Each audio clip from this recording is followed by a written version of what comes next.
ভবাবোৰ বাস্তৱ নহ'বও পাৰে, ভাৱনা হৈও থাকি যাব পাৰে, অথচ ক'বলৈ গ'লে ভাষাহীন হৈ পৰে। কিছুমানে হয়তো এতিয়া তাইক দেখিছে, কিন্তু আগৰ দৰে নহয়। তাই এতিয়া সম্পূৰ্ণ পৃথক হৈ পৰিছে। তাইৰ হাঁহিটো অলপ পৃথক হৈ পৰিছে। তাইৰ দায়িত্ব বাঢ়িছে, আনফালে তাইৰ মানসিকতা হেৰুৱাইছে। সঁচাকৈ বৰ নিষ্ঠুৰ নিয়তি।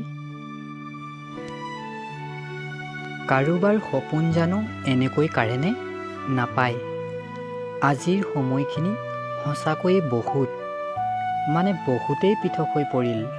তাইৰ যিখিনি সময়ত নিজৰ 10 গুণ যত্ন ল'ব লাগিছিল, আৰু সেই সময়ত অথচ মানুহবোৰ ক'বলৈ যেন মুখৰ মাতেই হেৰাই যায়। মই সপোন, আৰু বৰলুইতৰ সিটোপাৰে তাই, এটা আধৰুৱা সপোন। আহিব, এদিন আহিব, এদিন দুখ হ'লে এদিন নিশ্চয় সুখ হ'ব। শিলৰ খুঁটিৰ দৰে বিশ্বাস। অন্তৰখন সকলোৰেই পাতল নহয়।